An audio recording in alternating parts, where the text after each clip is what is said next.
All right, so 11th question. When a resistance of 2 ohm is connected across the terminals of a cell, the current is 0.5 ampere. When the resistance is increased to 5 ohm, the current is 0.25 ampere. The EMF of the cell is. अच्छे से question समझ लो.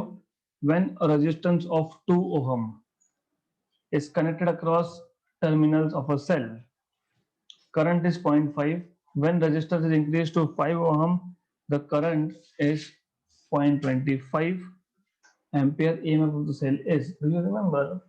हमने एक equation derive किया था. I is equal to E upon capital R plus small r. Cell same है. Cell change किया क्या? नहीं. क्या चेंज किया? R. कैपिटल R चेंज करोगे तो करंट भी चेंज होगा. मतलब I1 R1. सेल सेम है इसलिए ईएमएफ सेम है, और वही तो फाइंड करना है. और इंटरनल रेजिस्टेंस भी सेम है क्योंकि सेल सेम है. तो I2 is equal to E upon R2 plus R. तो here I1 you know 0.5. E तो वैसे भी फाइंड करना है. 2 ओहम था प्लस स्मॉल r, और यहाँ पे 0.25 equal to E upon what is second case में resistance 5,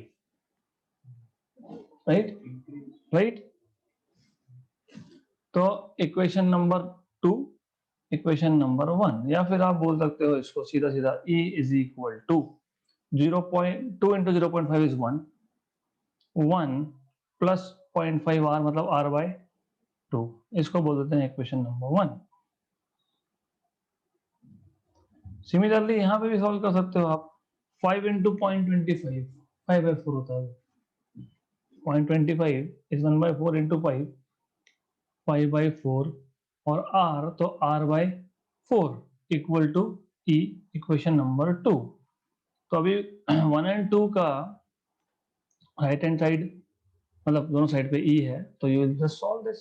therefore from 1 and 2, from 1 and 2 what you can do is पहले तो r मिल जाएगा. यहाँ से आपको सॉल्व करो. 1 plus r by 2 equal to 5/4 plus r by 4. तो ये आएगा आपका after solving this of course. तो r by 2 minus r by 4 equal to 5/4 minus 1. r by 2 minus r by 4, half में से 0.25 गया. 0.25. r by 2 is half. 1/4 is 0.25. 0.5 में से 0.25 गया तो 0.25 मतलब r by 4, and this is 1/4 मतलब r equal to 1 ohm. Internal resistance 1 ohm मिल गया. फिर ये वैल्यू हम लोग यहाँ सब्स्टिट्यूट करेंगे, ईएमएफ मिल जाएगा. Therefore, using r equal to 1 in equation number 1, therefore E is equal to 1 plus 1/2, that is 3/2 मतलब 1.5 है क्या? Option number B, right. तो what we have done in this question is just by knowing the equations. I का equation ये कहां से आया आपको पता है. EMF equal to potential drop plus potential drop across internal resistance. E equal to V plus B R. E equal to I R plus I into small R. I common capital R plus small r. तो I equal to E upon R plus R. तो दो cases में दोनों में capital R change हो रहा है तो I चेंज होगा. फिर हमको वहां से दोनों केसेस में से E का इक्वेशन मिलेगा. हम लोग इक्वेट करेंगे, स्मॉल r की वैल्यू फाइंड करेंगे, और स्मॉल r की वैल्यू हम दोनों में से किसी भी एक इक्वेशन सब्स्टिट्यूट कर सकते हैं. You get the exactly the same answer. Okay, good. Next question. In Wheatstone's bridge, P is 9, Q is 11, R is 4, and S is 6. How much resistance must be put in parallel to the resistance S to balance the bridge? Wheatstone's bridge. You should know what is a Wheatstone's bridge. यहाँ पे है P मतलब R1, यहाँ पे है Q मतलब R2, फिर यहाँ पे है तीसरा R विच इज R3, और S जो है वो यहाँ लगाओगे आप।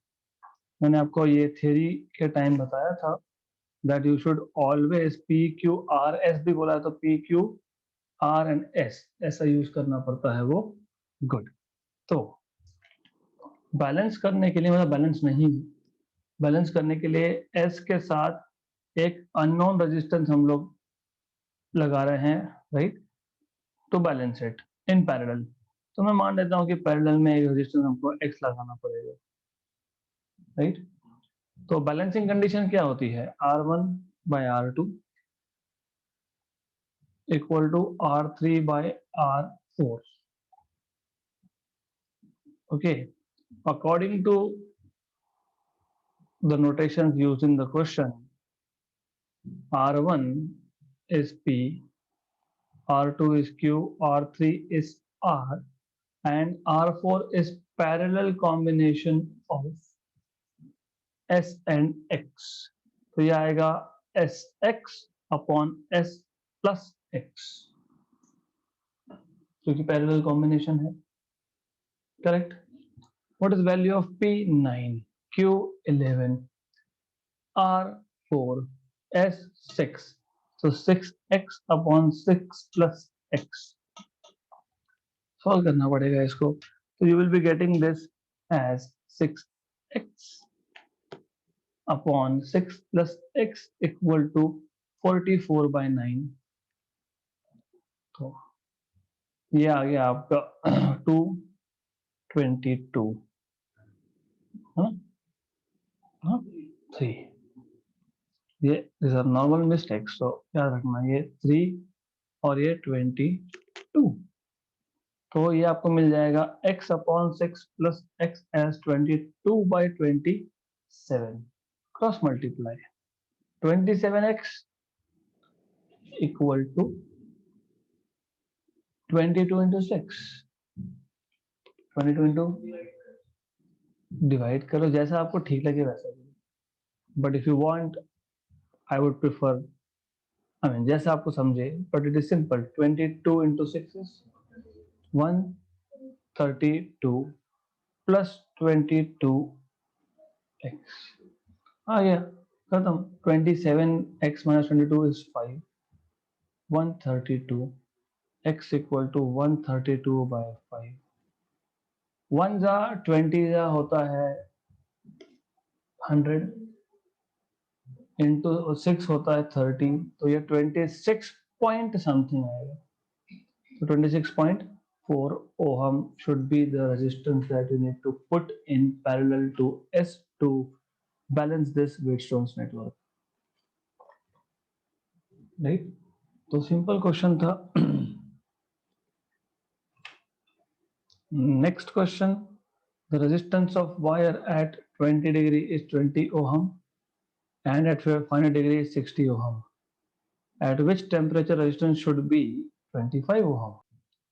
So you should know that resistance at some temperature is resistance at reference temperature 1 plus alpha t, या delta t, depends on if you take initial temperature as 0 or not। तो R1 by R2 जब करेंगे तो R0 cancel होगा, 1 plus alpha T1 कितना है 20 degree, 1 plus alpha T2 कितना है 500 डिग्री दिया है, ये 500 डिग्री। R1 की value 20, this is 25 if I am not wrong, कितना 60 है, 60 है। तो 1 plus 20 alpha upon 1 plus 500 alpha, 1 जा 3 जा, सॉल्व कर लो इसको। तो 1 plus 500 alpha equal to 3 plus 60 alpha. Solve this, this is 500 minus 60, 440, alpha equal to 2, alpha equal to 1 by 220. Keep it as it is. Now again use the same formula, RT is equal to R0, 1 plus this thing, correct। Right, तो अभी क्या करेंगे, how to find out, what you want to find, temperature T। तो R0 तो पता नहीं है हमको, then we don't know R0, फिर क्या करेंगे, वापस से इसके साथ डिवाइड कर दें, है ना।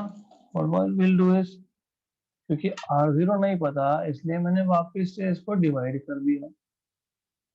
तो जब इसको डिवाइड किया तो नीचे एक R0 होगा, वो कैंसल आउट हो जाएगा। ओके, तो अब इट इज सॉल्वेबल, क्योंकि अभी ये टेम्परेचर 25 है और रेजिस्टेंस 25 है, बोला है ना 25, और इनिशियल रेजिस्टेंस 20 है। R0 तो कैंसिल हो गया, right. 1 plus alpha, alpha T, okay, upon 1 plus alpha 20 upon 220, मैं ऊपर भी अल्फा सब्स्टिट्यूट करूंगा बाद में।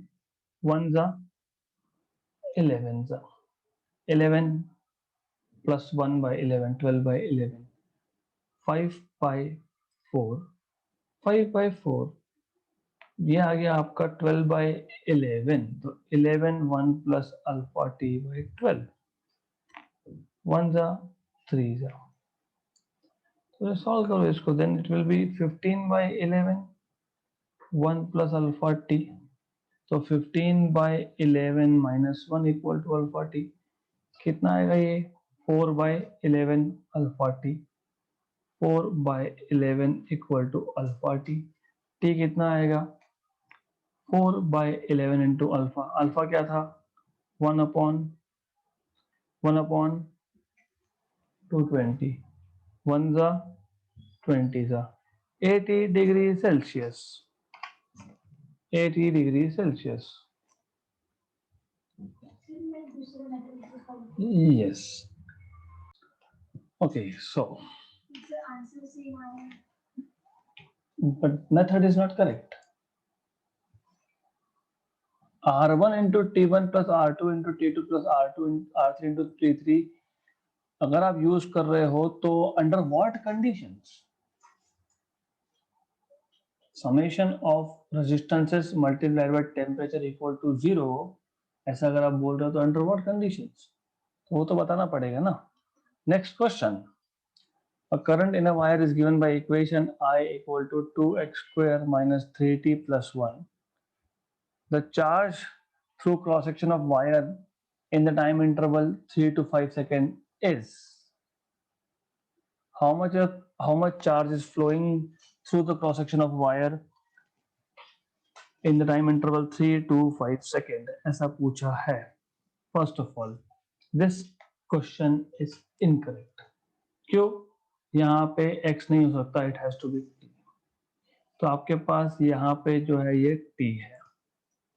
क्या पूछा है आपको, चार्ज, आपको पता है I is dq by dt, 2t square minus 3t plus 1, तो dq will be is equal to 2t square minus 3t plus 1 dt plus 1 dt, तो इंटीग्रेट करना पड़ेगा इसको।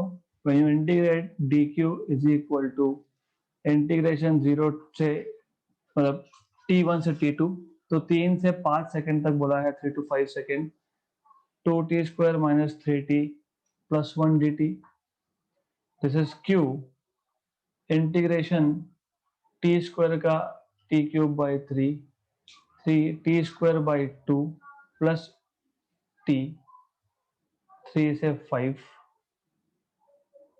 Upper limit minus lower limit, तो 2 by 3 T square, T cube है तो 5 cube, मतलब upper limit डाल रहे हैं पहले, 5 square plus 5 minus lower limit जब डालोगे 2 by 3 3 cube minus minus plus 3 by 2 3 square plus minus minus 3।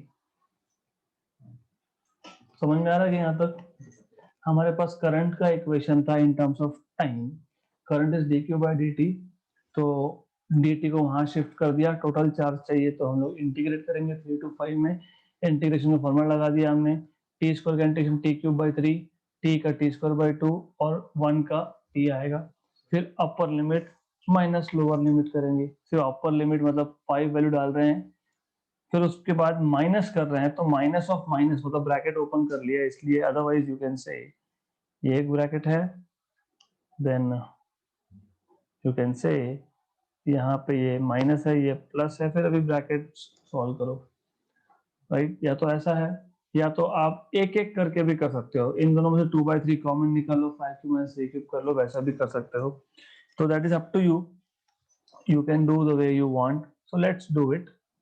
Let's finish it off. So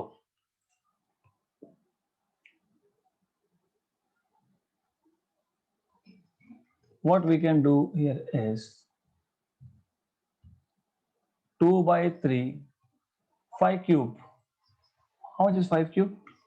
125 minus 27 minus 3/2, 5 square is 25 minus 9 plus 5 minus 3. 2/3 125 में से 27 गए 98, right? Minus 3/2 into 16, 1 जा 8 जा plus 2, right? This is 196/3. 24 plus 2, तो 196/3 minus 22, 196 minus 66/3, 196 में 66 गए तो 130, 130/3, 130/3. How much is 130/3? 40 के आसपास है ना, 40 से ऊपर आएगा, हाँ, तो 130/3 it happens to be an of 43.34 coulomb. हो गया question solve. This is how you are supposed to solve this question. Next question. The cylindrical rod is reformed to half of its original length, keeping volume constant. If the resistance before this change was R, then the resistance after reformation of rod will be. Initial resistance R1 is rho L1/A1.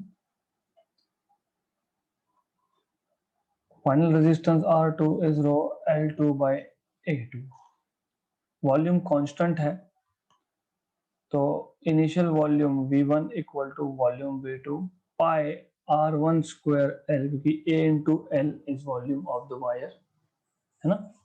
तो अगर आपको ये नहीं समझ में आ रहा है तो A1 L1 A2 L2, तो A1/A2 इज L2/L1, मतलब pi R1 square upon pi R2 square equal to L2/L1, मतलब R1 square by R2 square equal to L2/L1.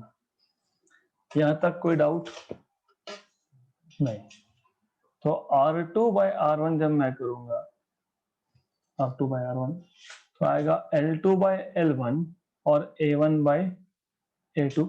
I am just dividing these two, right, but this is L2/L1 pi R1 square upon pi R2 square, मतलब R,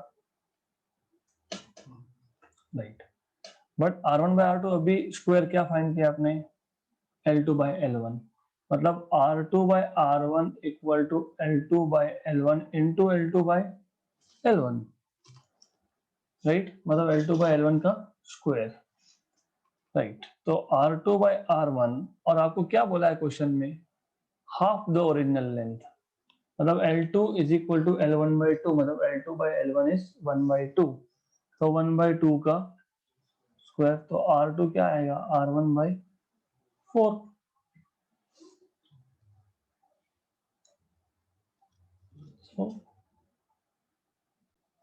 So you can actually make your own formulas. L2 is initial length by N, right? But how do you relate with areas here? You will have to do the same thing again. You'll have to say that volume is constant, मतलब R1/R2 square, R1/R2 whole square happens to be L2/L1. क्योंकि volume constant रहेगा इसलिए, right, correct. तो L2 by L1 is 1 by n, तो R1 by R2 square is 1 by n, मतलब R1 by R2 is root of 1 by n, okay. फिर अभी आप बोल सकते हो जो हमने आगे सॉल्व किया, R2 by R1 happens to be L2 by L1 square, तो R2 by R1 is L2 by L1 square, ऐसा भी बोल सकते हो। फिर in that case you don't have to do this। फिर आप यहाँ पे लिखोगे R2 is equal to 1 by n का स्क्वायर टाइम्स ऑफ R1, तो हो गया अभी सॉल्व। पर ये लेंथ का 1 by n हो रहा है, एरिया का नहीं। So if you know this, तब जाके आप इसको सॉल्व कर सकते हो like this, a shortcut way. If I say final length is 1/3 of initial r by 9, right? If final length is 1/4 of initial r by 16, so in that case, इस case में चलेगा under this condition। Yes, there are a lot of formulas in all the modules that you use। Conditions under certain condition, उसमें लिखा होता है कि under this condition you can use this। हाँ, तो वो conditions पता होनी चाहिए। Otherwise, if you say length half किया तो area double, what conditions are you using? Directly नहीं कर सकते आप लोग, okay? The equivalent resistance between A and B for the circuit shown in figure A। So it is easy, very very easy। Series 13 और 6 parallel, तो ये जो parallel में है that will be 13 into 6 upon 13 plus 6, तो ये आ जाएगा आपको 78 by 19 approximately 4, 80 by 20 approximately 4। तो ये सर्किट ऐसा हो गया, ये 4 ओहम, और देन ये जो इक्विवेलेंट मैंने ड्रॉ किया है, फाइंड किया है, that is 4 ohm again, and then there is 5 ohm here. तो ये आ गया आपका ए और बी के बीच में 4 + 4 + 5, that is equal to 13 ohm. 14 मतलब, बट आई मीन डिपेंड्स, तो this is 13, but exact calculation पे डिपेंड करेगा। 13.1 आता है वो, ओके। कौन सा 6 हो गया ना, दिस इज 5 + 8 is 13, फिर ये 13 और 6 पैरेलल में, तो this is what I did here. तो 13.1 easy question। A rod of certain metal is 1 meter long and 0.6 centimeter in diameter. Its resistance is 3 into 10⁻³ ohm. A disc of the same metal is 1 mm thick and 2 centimeter in diameter. What is the resistance between its circular faces? This can be solved in two different methods। Method 1, rod जिसका length 1 metre है और diameter 0.6 centimetre है, उसका resistance दिया है, तो what you can say is R1 equal to rho L1 by A1। यहाँ से आपको रो मिल जाएगा, rho equal to R1 A1 bye L1, क्योंकि रेजिस्टेंस पता है, डायमीटर पता है, तो आपको πr² से एरिया मिलेगा और लेंथ मिलेगा, तो रो मिल जाएगा। Then R2 is equal to, R2 मतलब डिस्क की बात कर रहा हूँ मैं, रो L2 by A2, और अभी सर्कुलर फेसेस के अक्रॉस बोला है, मतलब it is something like this. तो ये जो थिकनेस है दैट बिकम्स लेंथ, एंड ये जो ऊपर है that is area of cross section, है। तो what you can do is, you know length that is 1 mm 10⁻³ metre, and diameter दिया है तो 1 सेंटीमीटर थिकनेस है, तो 1 सेंटीमीटर का रेडियस है, तो πr² से आपको एरिया मिल जाएगा। लेंथी मेथड है, so you can do this। or method number 2, simple method। Method 2 is that you directly take R2 by R1। तो that will be L2 by L1 into A1 by A2. तो L2 is this thickness जो था 1 mm 10 power minus 3. क्यों thickness को length ले रहा हूँ, क्योंकि क्या बोला है, what is the relation between circular faces. तो आपको याद होगा थ्योरी में मैंने बताया था कि when to take what L and when to take that L. और length in the first case is 1 meter. Area pi r square दोनों में पाई गया, तो R1 अपॉन R2 का स्क्वायर. तो R1 is 0.3 सेंटीमीटर, है ना, 0.3 सेंटीमीटर. या तो फिर डायरेक्टली डायमीटर का रेशियो लोगे तो भी चलेगा, क्योंकि रेडियस का रेशियो मतलब डायमीटर का रेशियो. तो यू कैन डायरेक्टली से 0.6 by 2, और वैसे सेंटीमीटर भी हमारा कैंसिल होगा, तो दैट इज आल्सो फाइन. तो यह आएगा आपका 0.3 by 1, 0.3 by 1 का स्क्वायर, 0.3 by 1 का square 9 into 10 power minus 2 into 10 power minus 3, जो बाहर 10 power minus 3 ऑलरेडी था. ओके, तो ये आ गया 9 into 10 power minus 5, है ना. ये आ गया R2 by R1. तो R2 is this. तो 9 into 10 power minus 5 into 3 into 10 power minus 3, 27 into 10 power minus 8, मतलब 2.7 into 10 power minus 7 ohm. ये आ गया आपका option number B. Right? This is how you're supposed to solve this. So method 2 is easier compared to method 1. Length of a hollow tube is 5 meter. Its outer diameter is 10 centimeter thick and thickness of its wall is 5 mm. If resistivity of material of tube is 1.7 into 10 power minus 8 ohm meter, then resistance of the tube will be. So the thing is, the question is something like this. You have a hollow tube, इसका length है आपके पास 5 meter, outer diameter is 10 centimeter, मतलब outer radius is 5 centimeter, right? तो ऐसा hollow है वो, outer मतलब R2 is 5 centimeter, thickness of wall is 5 mm. 5 mm thickness का मतलब होता है 0.5 सेंटीमीटर. तो इनर रेडियस आप फाइंड कैसे करोगे? You will find R1 as 5 centimetre मतलब R2 minus thickness is T. तो 5 सेंटीमीटर माइनस 0.5 सेंटीमीटर, क्योंकि 5 mm मतलब 0.5 होता है, 4.5 सेंटीमीटर. यहां तक क्लियर? यस और नो? तो resistance is rho L by A and A is pi R2 square minus R1 square, outer area minus inner area, क्योंकि मटेरियल जो है वो सिर्फ यहाँ पे ही फिल्ड है, ओनली हियर, अंदर कुछ नहीं है. तो I can not take where your hollow region, मतलब देयर इज नथिंग. तो पाई 5 सेंटीमीटर है, भूलना मत.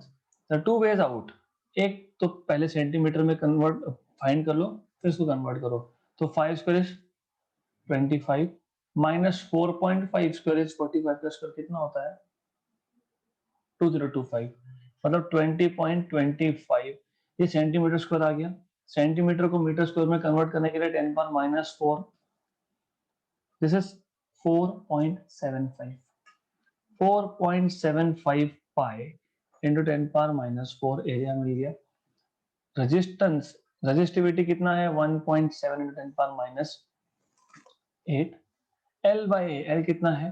5 बाई ए कितना है? 4.75 पाई 10 पावर माइनस 4, राइट? तो you will have to solve this again, of course. 4.75 into 3.1 या फिर into 3 भी कर लो. roughly कितना? 15. roughly मैं approximate बता रहा हूँ. 1 जा 3 जा 1 जा 0.6 जा, रफली की बात चल रही है। ओके, तो 0.6 मतलब 6 इंटू 10⁻⁻1 और -8 था, तो ये हो गया, और ये 10⁻⁴ ऊपर आ गया, तो 6 इंटू 10⁻⁵, लेकिन रफ था, तो 5.6 into 10⁻⁵ ohm. Option number A. तो ये कोई इतना डिफिकल्ट नहीं था, it was not very difficult, question was simple. Next question, 8 resistances, each of resistance 5 ohm are connected in the circuit as shown in figure. The equivalent resistance between A and B is. In such questions, first of all you need to see कि कौन से दो point के across आपको equivalent पूछा है। तो ये और ये 1/4 डिस्टेंस पे है, तो इन दिस केस अगर यहाँ पे बी पॉइंट यहाँ दिया होता तो फिर नहीं कर सकते थे, ठीक, वो हम देखेंगे कर सकते हैं कि नहीं, but this are 1/4 apart. Break it open at the center. तो सेंटर पे ओपन करने से क्या हुआ? सेंटर पे ओपन करने से आपको मिला एक रेजिस्टेंस यहाँ है, एक यहाँ है, एक यहाँ है, one is here, good. तो A point is somewhere over here. One resistance and all are same 5 ohm. Then if you break it apart, आपके पास ऐसा एक डायग्राम बनेगा। ओके, मैंने टच नहीं किया है, we are not touching it. Okay, तो क्या हुआ कि ये आर है, ये आर है, ये भी आर है, ये भी आर है, ये भी आर है, all are R and R and R. Now these two R's are in series, 2R, and these 2R is in parallel with R, 3/2R, right? कितना 3/2R, ये 3/2R मैं वापस बता रहा हूँ, this I will just draw once again for you so that you don't get confused. तो यहाँ पे मैं ये दो R को हटा के और यहाँ पे इन दो R को हटा के I can write 2R and 2R. So it is 2R and this is 2R. ये 2R और ये R in parallel कैसे निकालते हो? 2R into R upon 2R plus R, मतलब 2R/3. So what you can do is you can reduce this circuit by removing this part from here and putting a single resistance of value 2R/3. तो ये आपको मिल जाएगा यहाँ पे 2R/3। अब 2R/3, R और R these are in series, तो R plus R 2R plus 2R/3, 2R बाहर निकालो, 1 plus 1/3 is 4/3, 8R/3, बराबर, that is 8R/3, 2R plus 2R/3, 2R common, 1 plus 1/3 is 4/3 into 2R is 8R/3. So ultimately you will be getting, इसको further simplify करके what you can say is I will remove all this from here and I'll put a single resistance of value 8R/3. तो ये जो है यहाँ पे ये 8R/3 का रेजिस्टेंस है। फिर 8R/3, 2R और R ये पैरेलल में है, क्यों? क्योंकि ये R, ये 2R और ये 8R/3 they are all between A and B, so these are in parallel, right? So how will you solve this? 1 upon R equivalent is equal to तो 1 by R1. Okay, very good. So everything went. I don't care anymore now. तो you know कि ultimately क्या scene था, ultimately ऐसा आया, ऊपर 8R/3 और यहाँ पे 2R और नीचे R. These are in parallel between A and B. तो R equivalent 1 upon, it will be 1 upon R1 मतलब 8R/3 प्लस 2R और नीचे जो है वो सिर्फ R ही बचा है तो R. तो सॉल्व करना पड़ेगा. 1 by R equivalent equal to, you can take out R common, 3/8 plus 1 by 2 plus 1 is 3/2. Good enough? Good. So 1 by R equivalent is equal to 1 by R 6 plus 24, 30.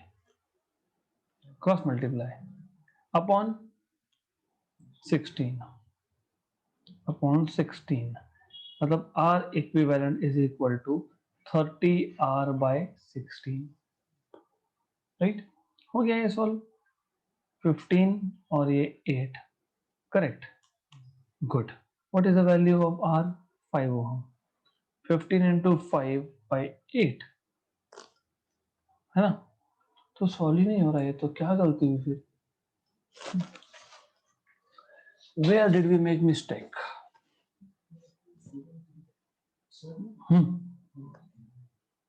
2/3R ये दो triangles यार. No, यहाँ पे कोई गलती नहीं है. This is 1 upon R1 correct.